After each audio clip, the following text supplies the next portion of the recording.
Tem Mulher Negra no Audiovisual Campinense, o podcast sobre o protagonismo das mulheres negras na produção audiovisual.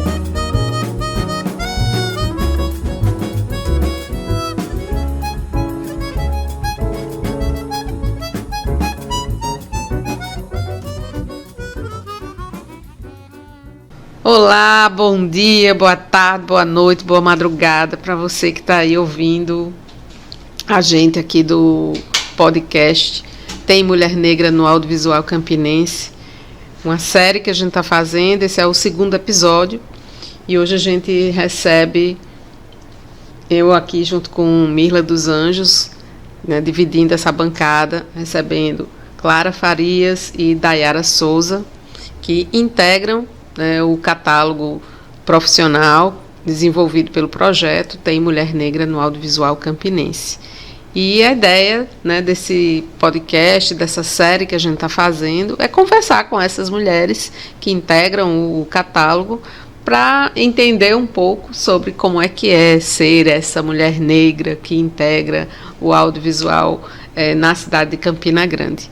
E aí a gente começa com essa pergunta, né, básica para vocês. Como é que é ser essa mulher negra integrante, né, do audiovisual campinense? Olá, todo mundo, todas as pessoas que estão nos ouvindo. Eu sou Clara, sou uma mulher negra de pele clara, tenho cabelo cacheado, uma curvatura aberta, olhos castanhos, muitos sinais no rosto.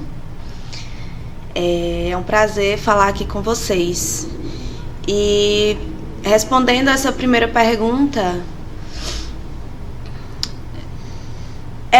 primeiramente muito massa para mim poder ter essa visão de mundo mesmo enquanto mulher negra, não só no audiovisual, mas na vida como um todo, né? A partir do momento em que eu me reconheci, eu não me reconheci desde sempre como mulher negra, né? Pelo tom da minha pele, pelas vivências que eu tive quando pequena.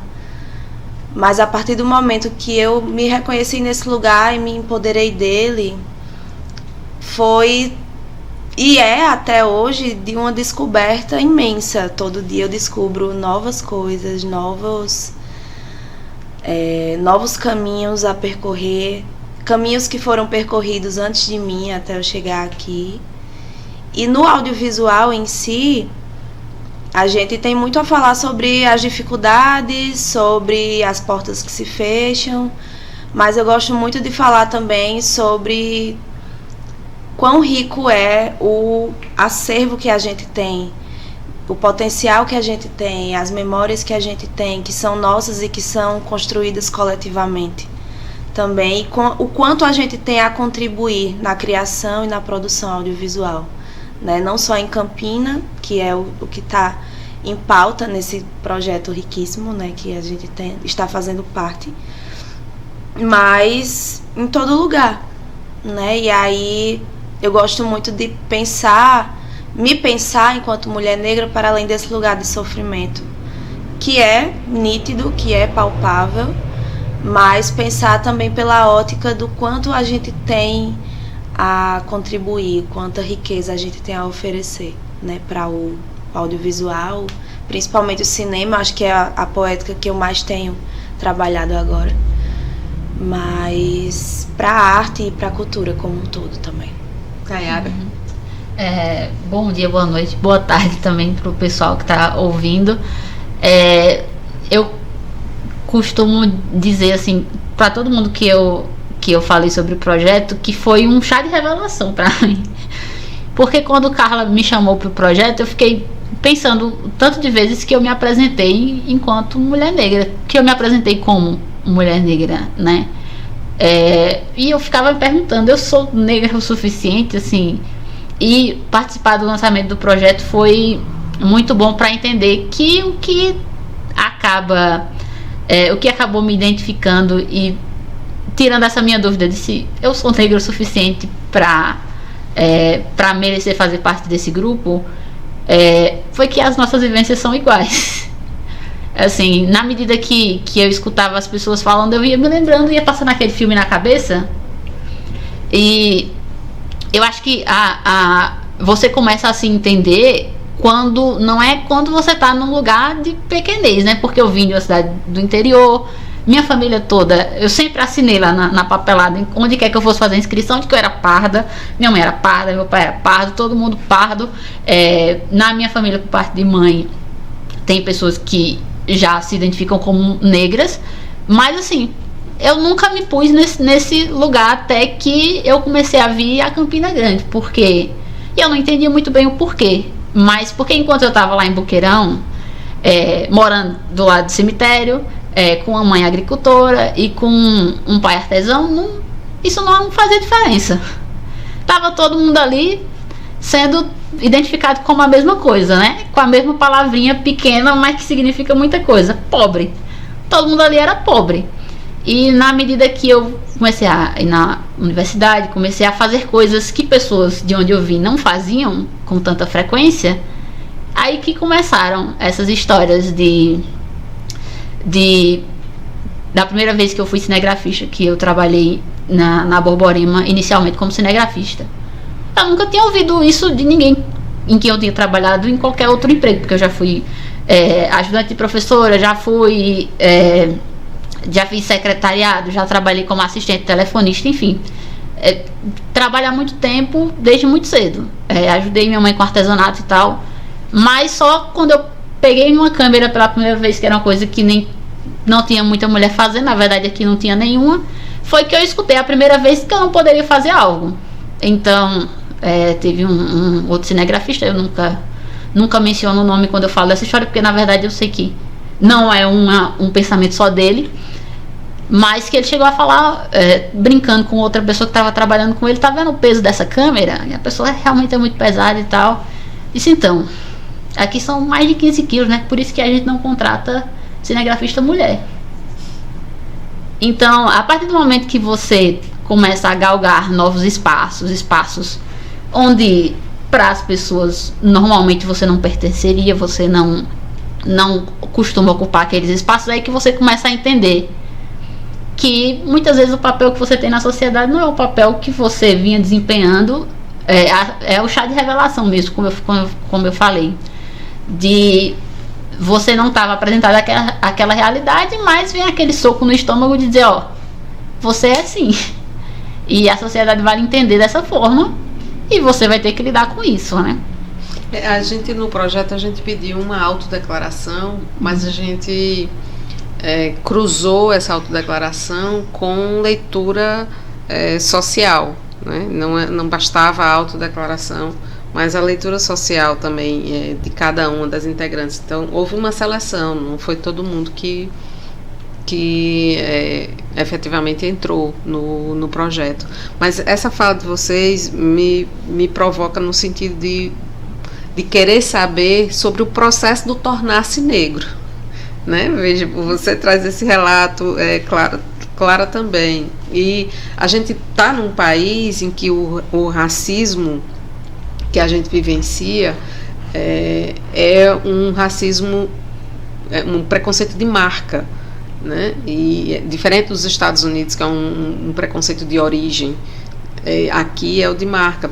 Depende muito do fenótipo do sujeito, né? E aí, quanto mais esses marcadores da negritude estiverem em evidência no corpo negro, mais esse corpo será alvo de preconceito. Então, e muitas das vezes essa leitura social dessa pele preta clara, né, é uma leitura, dependendo do lugar que esse sujeito ocupe, é uma leitura de branqueamento, né? Se você ocupa espaços de poder, você não é negro, você é moreninha, clara, quase branca, né? Praticamente branca, dá para passar, né? Então tem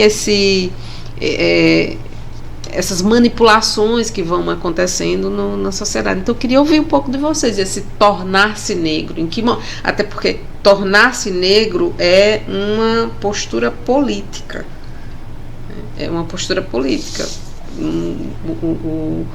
a partir do momento em que você se assume como tal, né? Tem um componente político nesse processo. Então, meu pai é preto retinto. Meu irmão é preto retinto também. Mas eu não tive muito contato com a família do meu pai. Desde sempre, assim, ele se separou da minha mãe quando eu nasci. E desde então o contato com ele foi pouquíssimo, por total negligência dele. E depois que eu cresci, por entender que não era um ambiente saudável para mim essa relação. A minha família, por parte de mãe, tem pessoas negras, tem pessoas indígenas. Meu avô era indígena, ele já faleceu. Tinha pessoas brancas também. E não era muito pautado isso na minha casa. Não era pautado questões raciais. Todo mundo, como você falou, né? Todo mundo tava ali no mesmo bolo. Era tudo uma coisa só. E eu não tinha essa identificação, realmente. E aí, infelizmente, foi por essa via. Quando eu queria muito fazer gastronomia. Fazer cinema nunca foi uma opção pra mim na adolescência, na infância. Eu era apaixonada por cozinhar, só até hoje. E eu só queria fazer gastronomia. E só tinha em João Pessoa, né, na UFPB. Aqui não tinha. E eu estudei muito, muito, muito. Consegui passar em gastronomia, mas eu não tinha como me manter, né? Cheguei pra minha mãe e meus avós e era impossível me manter em outra cidade quando se tinha uma família enorme, com vários problemas econômicos para suprir casa e tal. E aí, como num passe de mágica, minha avó, que é preta retinta, minha avó por parte de pai, chegou na minha casa, na casa dos meus avós maternos, e disse: não, eu levo ela vai morar comigo. Eu vou ajudar ela vai fazer o curso dela e tal. E eu fui ter esse contato. Não que eu não conhecesse, eu conhecia, mas eu não tinha contato com essas pessoas. E eu fui morar em João Pessoa, e isso é recente, isso foi em 2015. Tipo, pensando, eu tenho 28 agora, então foi na minha adolescência, né?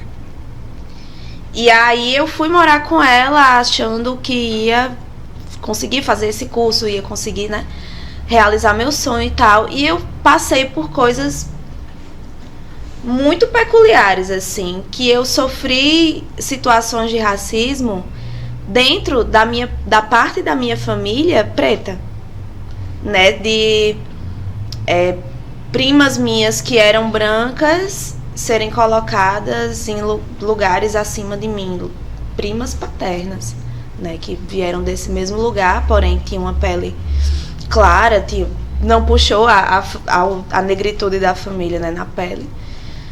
De eu ganhar uma joia, minha avó me dar uma joia, tirar a joia de mim porque na pele dela ficaria mais bonito. E aí eu fui começando a perceber coisas que eu nunca tinha passado antes, né? Nunca tinha chegado em mim, e comecei a me entender como alguém que talvez na sociedade fosse ser vista de outra forma. Por mais informada que eu fosse de informação sobre a sociedade, sobre o racismo, ainda de uma forma muito pequena, assim, eu não tinha tanto essa visão. Mas passar na pele é diferente, né? Passar na pele é uma coisa que você não está preparado. Ninguém lhe prepara para passar por situações de racismo. E aí, no fim das contas, eu tive que voltar para Campina, encurtando a história, e me virou uma chave onde eu comecei a perceber pessoas semelhantes a mim. Pessoas na minha família materna que me criou desde sempre. Comecei a perceber o meu ciclo de amizade majoritariamente branco, onde muitas vezes dentro de um ciclo de amizade eu era a única pessoa negra. Ou, sei lá, quando eu fui estudar na escola pública,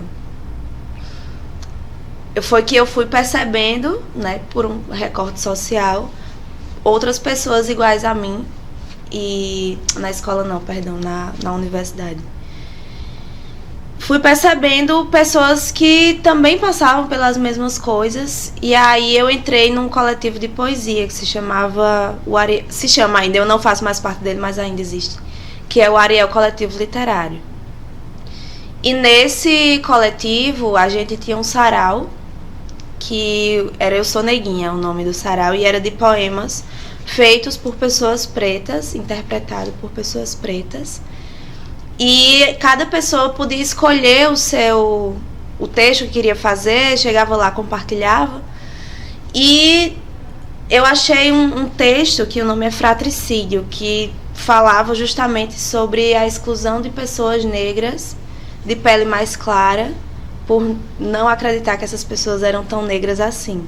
E aí eu me vi meio nesse lugar, sabe, não no coletivo, né? Eu li o texto e me identifiquei com o texto, de entender que eu preciso me reafirmar sempre, enquanto mulher negra que sou, para entender e para fazer a sociedade entender o lugar que eu ocupo, o que eu tenho para mostrar, o que eu quero mostrar. E aí fui me entendendo mais e mais enquanto mulher negra. Entrei no curso de arte e mídia, né, da UFCG, e lá comecei a desenvolver práticas não só audiovisuais, mas é muito diverso o curso, né, de arte e mídia. A gente aprende várias áreas diferentes. E nesse moldar do meu ser enquanto mulher negra, né, desse entendimento, eu fui reparando que eu precisava me aquilombar, né? Eu precisava encontrar pessoas que passassem pelas mesmas coisas que eu, tivessem dores parecidas com as minhas, tivessem ideais parecidos com os meus, entendessem o que eu estava falando sem eu precisar explicar milhões de vezes. Então esse processo de aquilombamento para mim foi... Eu acredito que foi tardio nesse sentido. Eu acho que se eu tivesse crescido me entendendo enquanto a mulher preta que eu sou, eu tivesse entendido algumas violências e tivesse conseguido me defender delas de uma forma mais firme, assim. E aí hoje em dia é muito doido, porque agora obviamente é um caminho longo a ser trilhado, mas eu acredito que eu estou num estágio dele onde eu consigo recusar coisas, porque a gente tem muito essa coisa de eu não posso recusar nada, porque a oportunidade é pouca, então eu tenho que pegar tudo, e às vezes a gente passa por cima dos nossos ideais, a gente passa por cima do que a gente acredita, pra gente se inserir no meio, só que às vezes esse meio não é pra gente. Não de não ser pra gente, mas de que a gente pode trilhar outras coisas. E aí hoje em dia eu consigo ter mais esse pulso firme, assim, de eu quero estar aqui, o preço não é muito alto para eu estar inserida nesse lugar, sabe? E isso gera muitas exclusões também, porque a partir do momento que a gente, enquanto mulher preta, coloca uma opinião forte ou recusa algo, a gente é mais escanteada ainda, né? E aí a gente precisa, mais uma vez, encontrar com os nossos, as nossas. Dayara, tem essa... às vezes as oportunidades, elas vêm disfarçadas de oportunidades, mas elas são mão de obra barata. Eu vou ser bem franca com relação a isso, disfarçada. E eu me deparei vez ou outra com essas armadilhas no mercado de trabalho, mas um ponto que a gente tem em comum, e que eu acho que a nossa geração também tem muito isso, de que a universidade é um momento, assim, um ponto de virada, assim, um momento chave. Não sei explicar por que aqui em Campina tem essa característica de a UFCG ser mais politizada, pelo menos é a minha percepção, assim, estando dentro de projetos em duas universidades, de que a UFCG é bem mais politizada do que a UEPB. Eu via bem menos essa pauta lá. Mas também, para mim, foi um ponto, assim, de descobrimento de muita coisa, né? Às vezes eu brinco lá na minha família que eu tô cansada de ser o Pedro Álvares Cabral de lá. Eu não aguento mais ter que descobrir as coisas, porque na minha família eu fui a primeira pessoa a ir na universidade. Eu lembro como se fosse hoje. Eu e minha mãe perdidas, fomos cair na UFCG, mas eu tinha passado na UEPB, e enfim, foi a terceira vez que eu estava em Campina, então, e a primeira eu vim aqui quando era criança, então assim, a gente não conhecia muita coisa.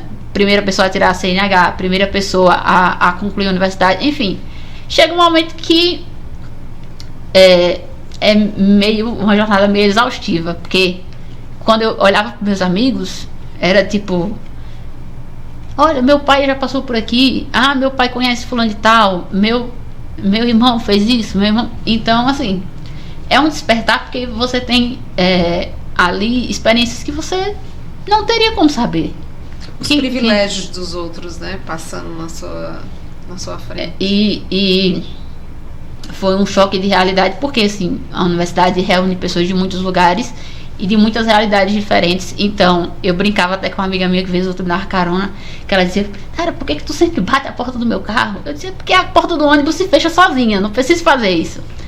Então, assim, eu passei por esse período com muito humor, porque é uma característica que eu tenho. Eu vejo as coisas de uma forma mais como alívio cômico mesmo, mas parando para pensar hoje, foi um ponto de virada assim importante para mim. Eu acho que para muita gente também que sai do interior, porque a gente sai de um lugar onde a gente não se conhece muito, a gente não sabe de onde a gente veio.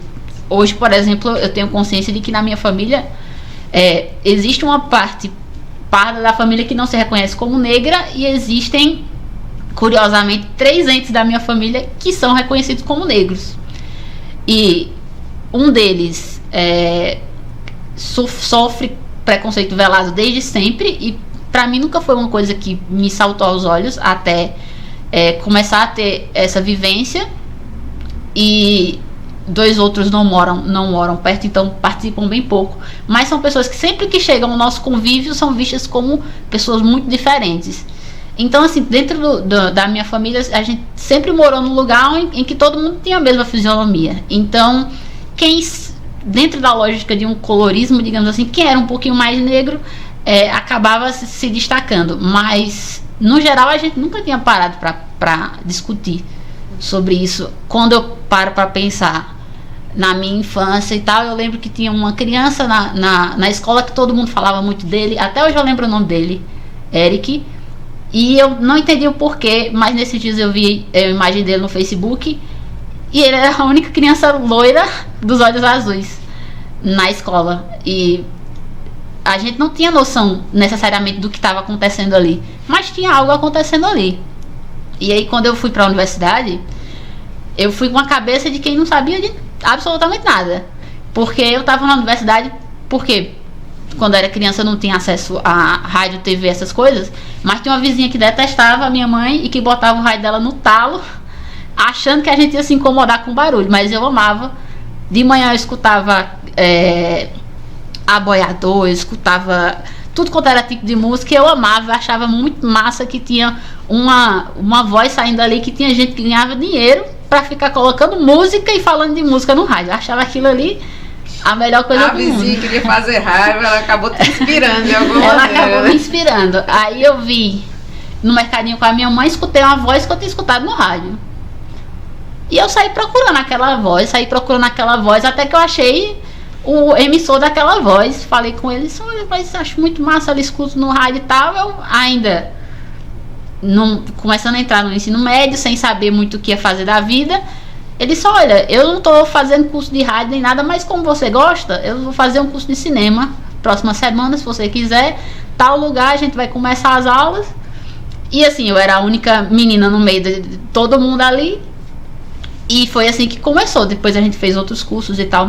Malci Negreiros, o nome dele, tá em Brasília inclusive, mas foi uma pessoa que me incentivou muito. E assim, até o momento, como eu falei no começo, até o momento de conseguir ter frutos com aquilo, nunca foi um problema. Eu sempre estive no meio dos meninos, fiz cursos, tive professoras mulheres nesse meio. A pessoa que me ensinou a mexer na câmera pela primeira vez foi uma mulher. Então, até aquele momento, ninguém nunca tinha me dito que não podia. Até o momento que eu era uma adolescente brincando com aquilo. E aí passei no curso de jornalismo, meio que sem saber muito bem no que ia dar, e comecei a fazer. Aí foi aquele choque, né, de pessoas com background completamente diferentes, pessoas de lugares diferentes. E é aí que você vai começando a...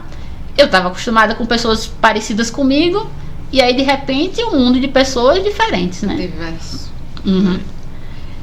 Assim, vocês duas pontuaram a importância da universidade para uma mudança de percepção. E aí me ocorre, Clara pontualmente traz os coletivos, né? Em que medida a universidade efetivamente contribuiu para as reflexões sobre a questão étnico-racial? Academicamente, isso aconteceu? A gente tenha, como habitualmente acontece, um epistemicídio? Vocês tiveram acesso a autores negros, por exemplo? No meu curso, eu não tive nenhuma professora mulher. Já no final do curso, eu tive uma professora mulher durante pouquíssimo tempo dentro de um período. E uma parte da minha orientação de TCC foi feita por uma mulher, porém ambas brancas.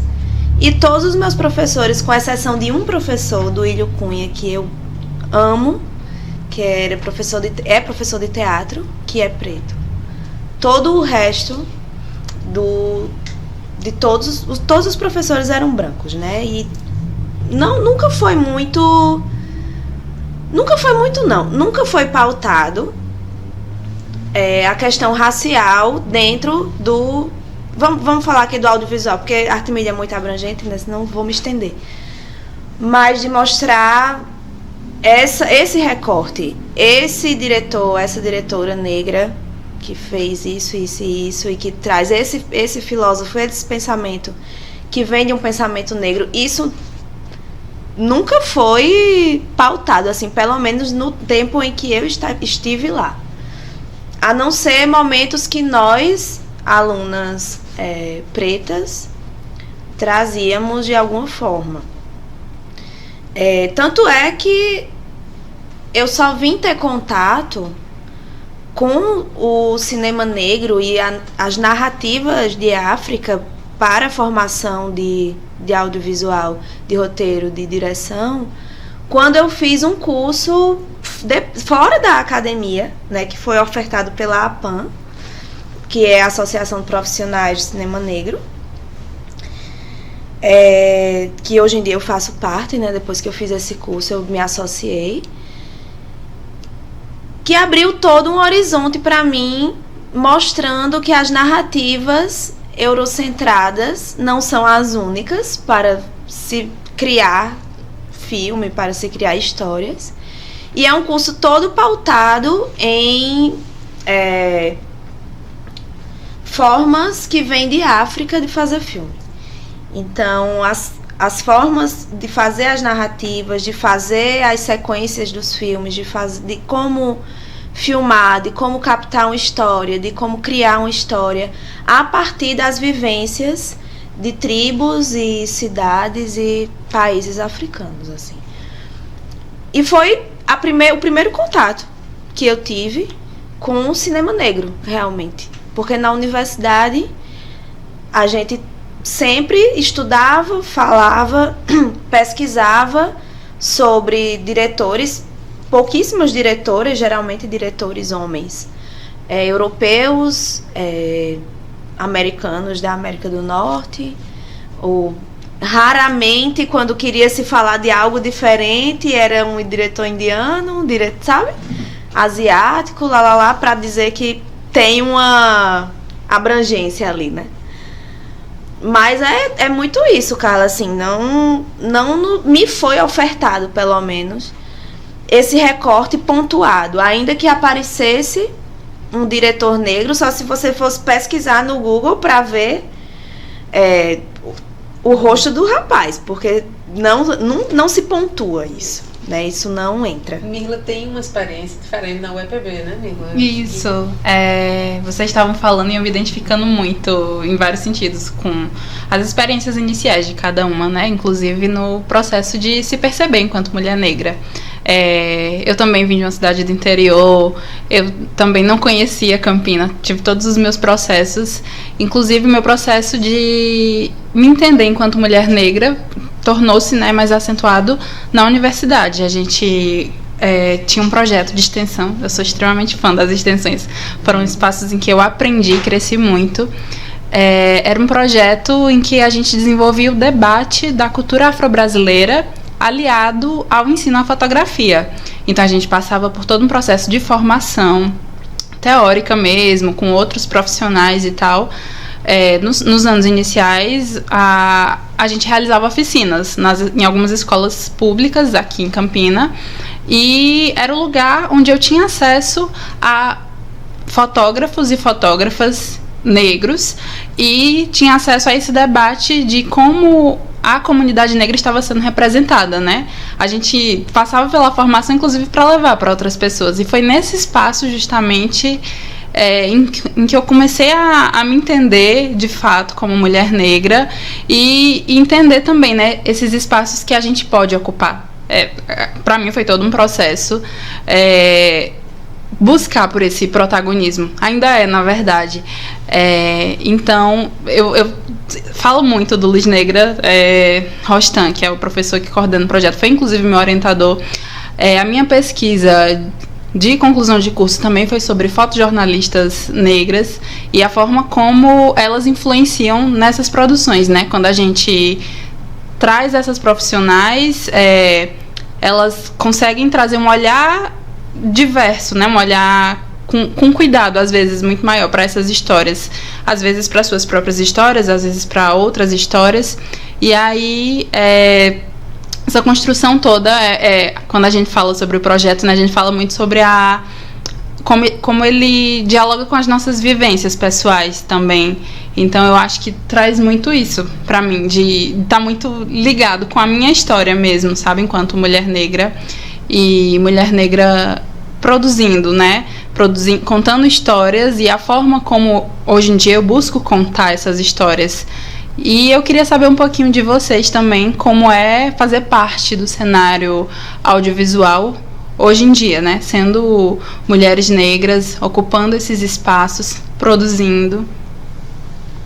Então, na universidade, acho que foi onde começou a minha entrada no mercado de trabalho, porque tem aquele negócio, né, o bom professor geralmente ele enxerga o aluno, e na UEPB eu sinto que a forma como a grade e o próprio curso se organiza, ele se organiza de uma forma que o aluno vai estudar na UEPB, mas na universidade, mas não vai tanto vivenciar aquele período que está lá, porque é muito corrido, a gente chega de 7 horas, uma aula atrás da outra, você não tem períodos de convivência ali no meio, 12h30, 1h, você já terminou todas as aulas. Então é diferente da UFCG, que você tem pausas maiores, momentos que você pode se dedicar à extensão e tudo mais. No meu período da universidade, eu fui aluna extensionista, mais na área de rádio.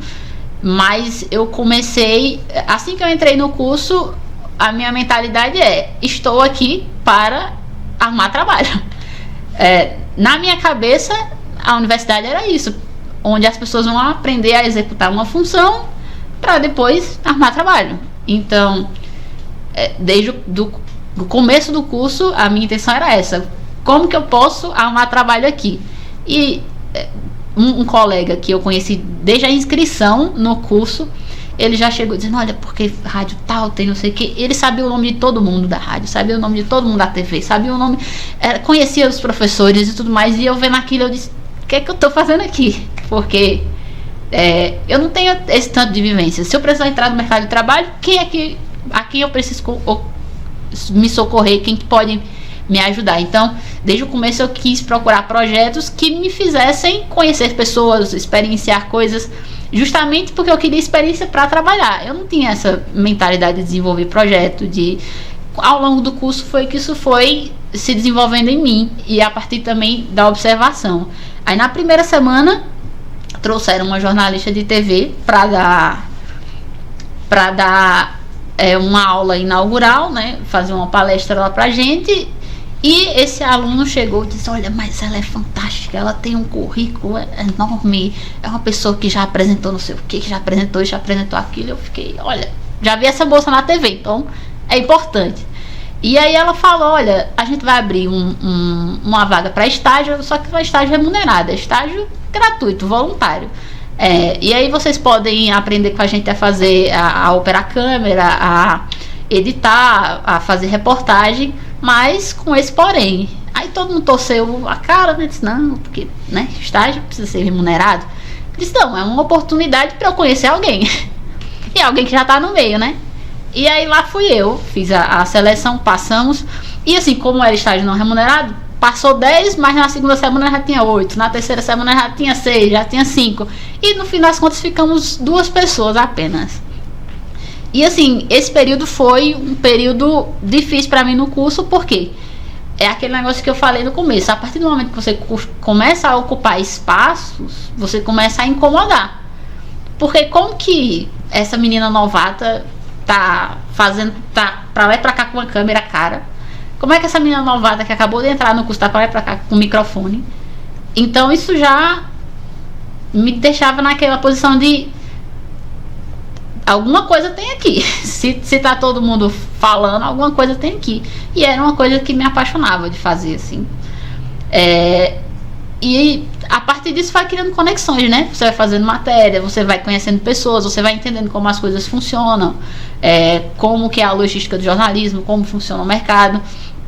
E você vai tentando se ver ali dentro, mas eu não conseguia me ver em todos os espaços naquele momento. Tanto é que chegou um período que tinha uma vaga de estágio na TV Paraíba.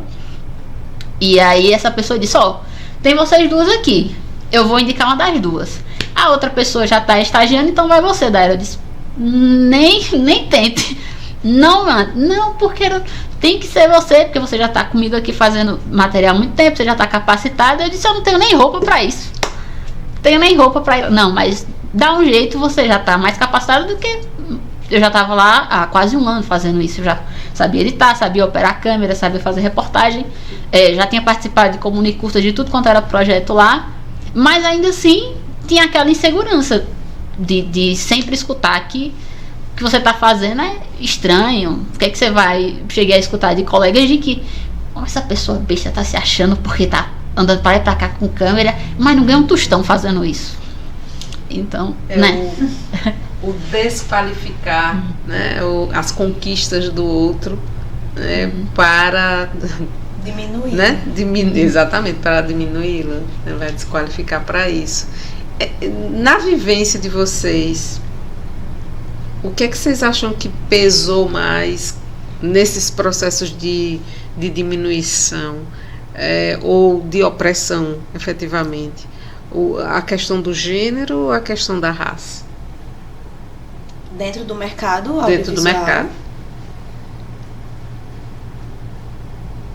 É difícil fazer essa balança, porque me vem situações de ambos e que geralmente as duas coisas estão ali corroborando para isso, né? Mas acredito que de gênero, quando eu penso em mais recortes, de não ser ouvida, de não ser colocada num lugar de quem tem a expertise para fazer a coisa, de dar uma opinião e logo em seguida um homem dá a mesma opinião e ele ser ouvido. Isso acontece. Eu sou muito atrevida, né? Então é difícil eu me deixar passar por esse tipo de situação calada, porque eu adoeço mesmo, assim. Eu não consigo continuar caminhando se eu engolir. Tem certos sapos que eu sei que vão me adoecer se eu não rebater, né? Se eu não devolver o incômodo de quem tá incomodando. E aí, quando eu me vejo caindo em algumas situações assim, eu faço, poxa, não era pra eu ter me deixado, sabe? Só que é foda porque é sempre. Enquanto mulher negra, eu acho que a principal...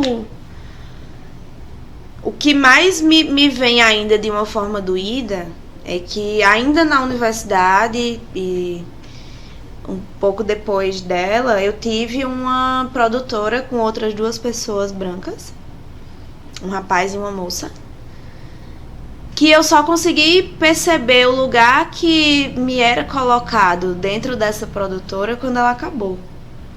Né? Eu abdiquei de muitas coisas para estar ali. Né? O rapaz que era meu sócio tem uma condição econômica bem mais alta, então ele tinha um aporte de equipamento que ele doou para a produtora. A outra, que é uma mulher branca, sempre foi vista como uma pessoa que sabe dirigir, que sabe? E a maioria dos roteiros eram meus, mas eu era colocada naquele lugar de você escreve, mas outra pessoa escreve para outra pessoa dirigir. E eu sempre ficava reafirmando uma coisa de porque eu gosto de escrever, eu não sei se eu gosto de dirigir, até entender que era uma balela. Eu gosto de dirigir. Eu gosto. Só que não era, eu acho que era doído pensar que era uma coisa que eu gosto, mas que me era tolhida, sabe?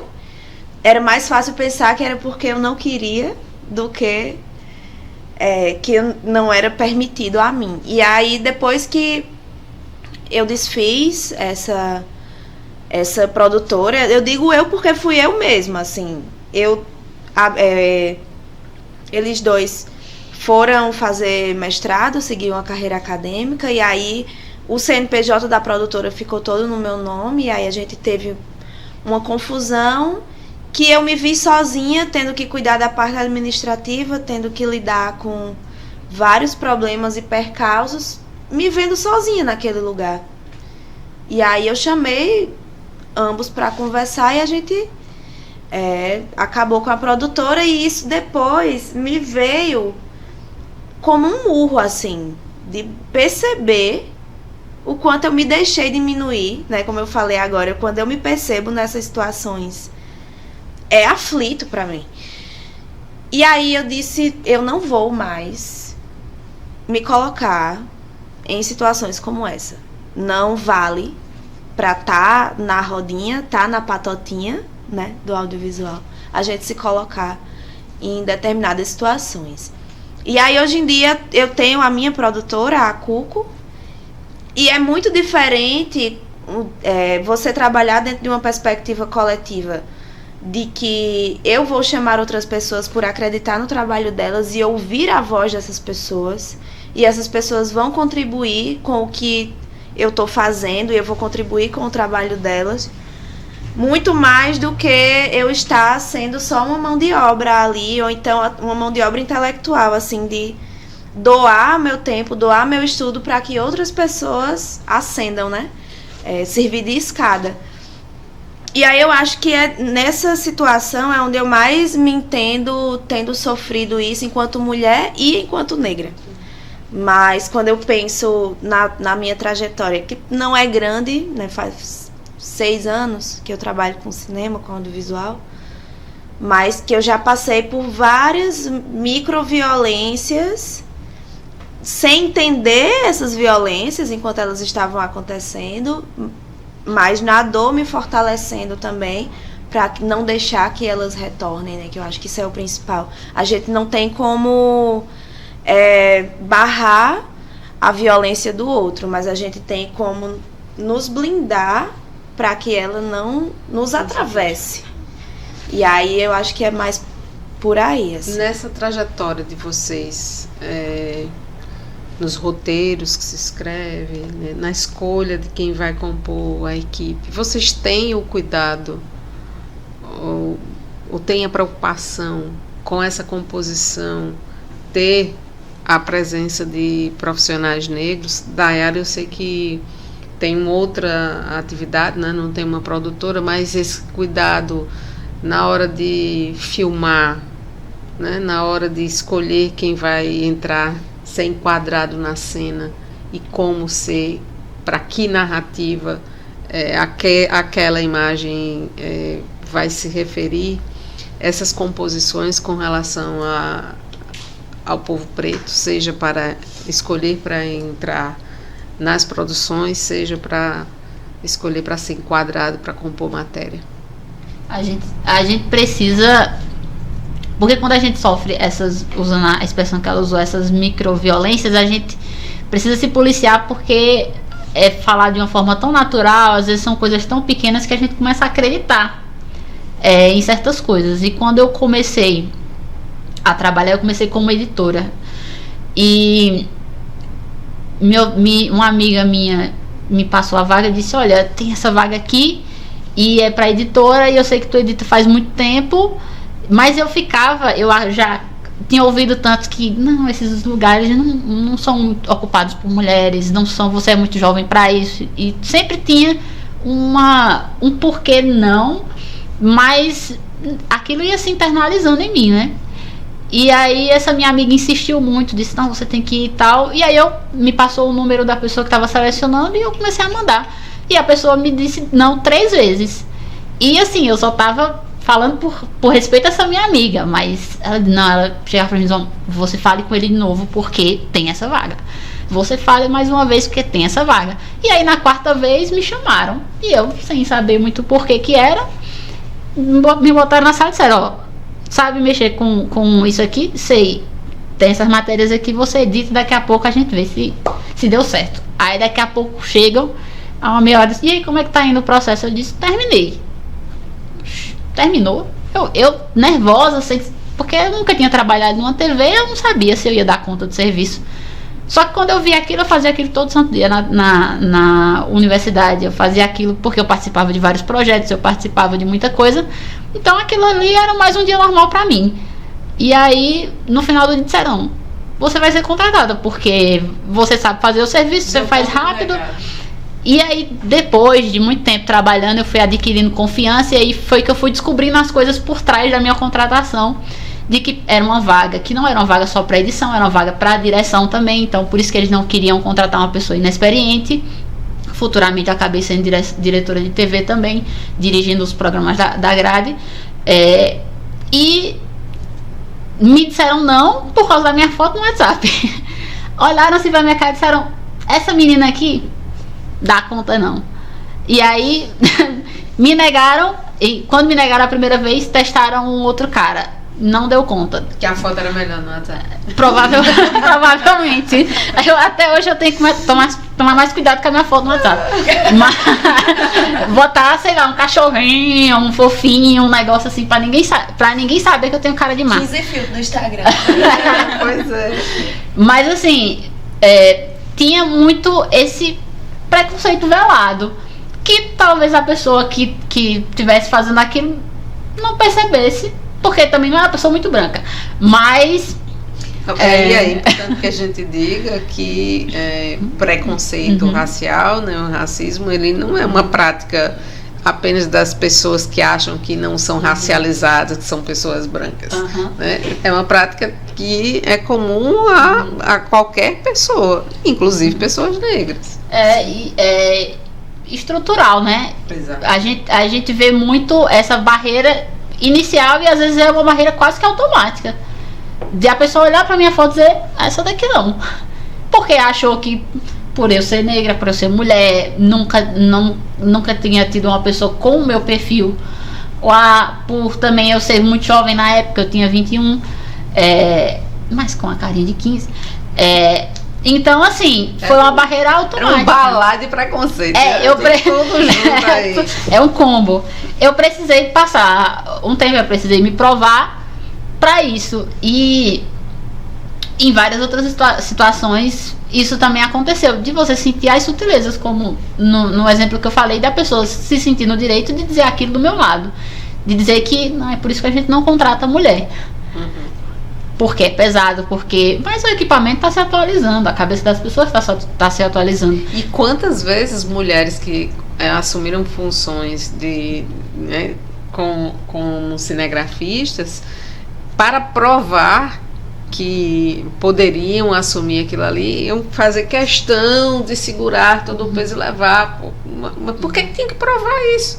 Ela tem que ter a competência de desenvolver a função, e não: não, eu não preciso de ajuda, eu mesmo carrego isso aqui porque eu tenho que provar que posso carregar. né? Que muitas vezes os homens pedem ajuda. Por que não? E quando eles querem se provar de alguma forma, é assim, é levantando um tronco, ela é uma força física, é aumentando a voz. Então, às vezes, a pessoa acaba reproduzindo certos hábitos horríveis para se provar nesse meio também masculino. Né? Nesse sentido, eu acho que é muito importante a gente tentar entender como a gente está se vendo depois de tanta violência. A gente acaba internalizando alguns conceitos com relação a isso, ao ponto da gente se cobrar demais, cobrar que a gente tem que se provar, cobrar que a gente...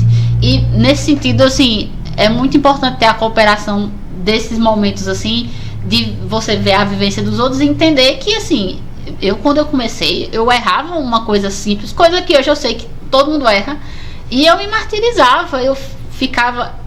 como cinegrafista, por exemplo, na TV Paraíba, eu me sentia muito mal no primeiro mês, porque eu era tão elogiada, as pessoas falavam tão bem de mim, que eu ficava me sentindo pressionada, no sentido de... O elogio que pesa, né? Se eu falhar, todas as outras mulheres falham, entendeu? Então, assim, com o tempo você vai aprendendo que você não tem que ser necessariamente melhor do que fulano, melhor do que ciclano, melhor do que beltrano. Você vai ser diferente. E aí, volta naquela pergunta que tu fez, o seu olhar é diferente, o seu approach é diferente, e às vezes você tá tão imersa nisso que você precisa que outras pessoas lhe falem. Sim. Nesses dias teve um repórter que muito gentilmente chegou pra mim e disse: olha, eu percebo que sua visão é diferente nisso, que os seus pontos fortes são esses, e você tem que confiar mais nisso, porque às vezes você titubeia, às vezes você tá tomando uma decisão super certa, mas você tá titubeando. Então essa pressão que a gente acaba se colocando, porque tanta gente dizendo que você não pode, que você fica, às vezes quando você tá na cara do gol, você diz: será que eu posso? Porque a gente vem de uma sociedade que duvida da gente o tempo inteiro. Então, nada mais natural do que a gente internalize essa dúvida, né? Mas, graças a Deus, tem consultório de terapia pra gente cuidar. Mas eu queria voltar a resgatar a pergunta em relação à composição de equipe e levar em consideração as pessoas negras para compor essas equipes. E aí vai pra tu mesmo, Clara. Eu busco, Carla,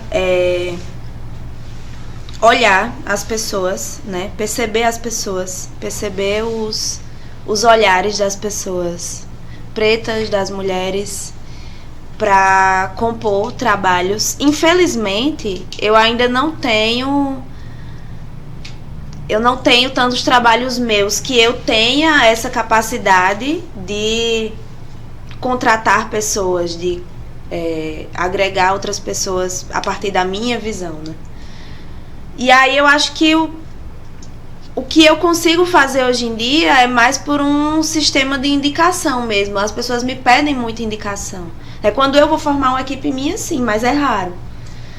E aí, normalmente, quando eu vou elencar as pessoas que eu indico para trabalhos, indico para, enfim, coisas que aparecem, eu priorizo indicar mulheres, eu priorizo indicar mulheres negras, eu priorizo indicar homens negros também, pessoas que estão de base, que eu sei que precisam ter um espaço, né?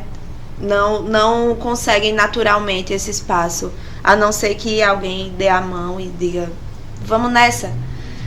E aí eu acho que eu consigo desempenhar esse papel muito mais por esse lado, né, de quando eu estou entrando num trabalho e as pessoas me pedem: você conhece alguém e tal, a forma como eu vou formando esses círculos, e espero eu que em pouco tempo eu tenha essa capacidade de formar equipes e poder escolher as pessoas que estarão comigo, né? Foram poucas as oportunidades. E até voltando um pouco para o nosso catálogo, né?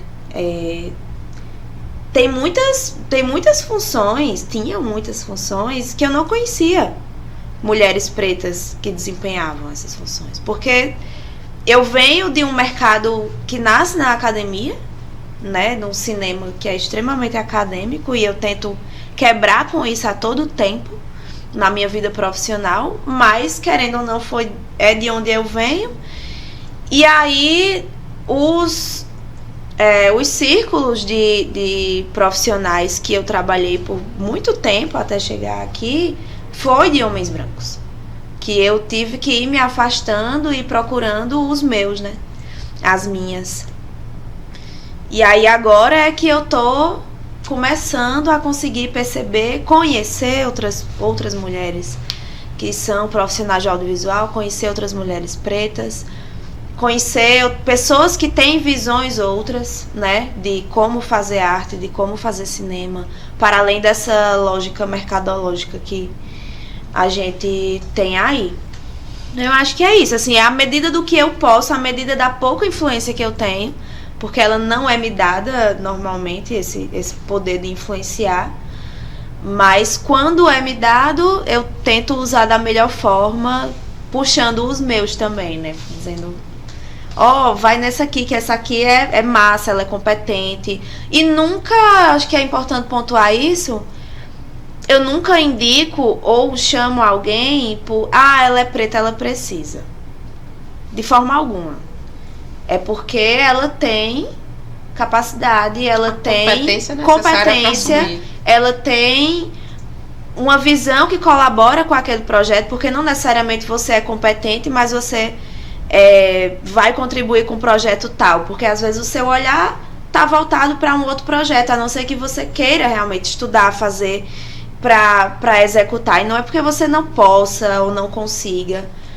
Mas quanto mais a gente conhece, né, aumenta essa gama de mulheres negras no nosso convívio, mais a gente vai percebendo que todas as áreas que a gente precisar vai ter alguém, ainda que não seja uma profissional renomada, porque é difícil chegar nesse lugar de renomada sendo a gente, né? Mas que tá ali, tá estudando, tá se interessando, tá aprendendo, tem algo a oferecer, tem algo a contribuir, né, com a caminhada. Gente, eu acho que a gente tem aí pano pra manga, né, para muitas e muitas horas de conversa, mas por esse episódio de hoje, a gente vai encerrando e com uma gratidão imensa pela riqueza que foi, né, esse diálogo com vocês, né, cada um a partir da sua perspectiva, da sua posição, da sua trajetória, compartilhando com esse momento, né, e ajudando a gente a ter isso aí tudo gravado, tudo, né, num arquivo em que a gente pode lá acessar e que outras pessoas podem acessar e ouvir, e que possa inspirar outras pessoas, que possa fazer com que essa rede, né, se mantenha pulsante, e para que outras pessoas possam ir se conectando. Mirla, que trabalha com o Instagram do projeto, percebeu a mudança que teve, né, do lançamento para cá, né, o quanto que outras pessoas foram chegando, né, a partir das matérias que estão sendo postadas. Então, assim, é alguma coisa que a gente percebe que existiu uma necessidade e que tem, em alguma medida, mexido minimamente, né, com esse cenário, no mínimo para dizer, estamos aqui, né, ou alô, terra, estamos aqui. Então, quero agradecer a vocês esse momento que a gente faz essa pausa para conversar sobre essa temática que nos é tão cara, né, a partir desse recorte, desses marcadores sociais de raça e de gênero dentro desse universo do audiovisual aqui em Campina Grande. Muito obrigada, Dayara, muito obrigada, Clara, minha parceira de trabalho aqui, Mirla, Ribamar, que está aí na técnica com a gente, e a vocês que estão até agora, né, acompanhando essa discussão. Muito obrigada. Obrigada, gente. Chama a gente. Vamos fazer coisa. As melhores oportunidades da minha vida vieram através disso, de mulheres que se encontraram para falar sobre o trabalho uns das outras e para se conectar, né? Então, o projeto é muito importante para isso também, para a gente se conectar, para a gente se conhecer, para a gente valorizar o trabalho uma da outra também. Muito obrigada pelo espaço. Obrigada, meninas. Muito especial partilhar, né, essa conversa com vocês. Tem uma frase da Viola Davis que fala que a única coisa que separa uma mulher negra das outras pessoas, às vezes, é a oportunidade. Então, que a gente possa prolongar esse espaço, né? Estender esse caminho para além de um espaço de partilha de experiências, partilha de oportunidades também, fortalecendo a nossa rede e fortalecendo as mulheres negras que fazem o audiovisual campinense. Muito obrigada. Um abraço, pessoal. Um abraço.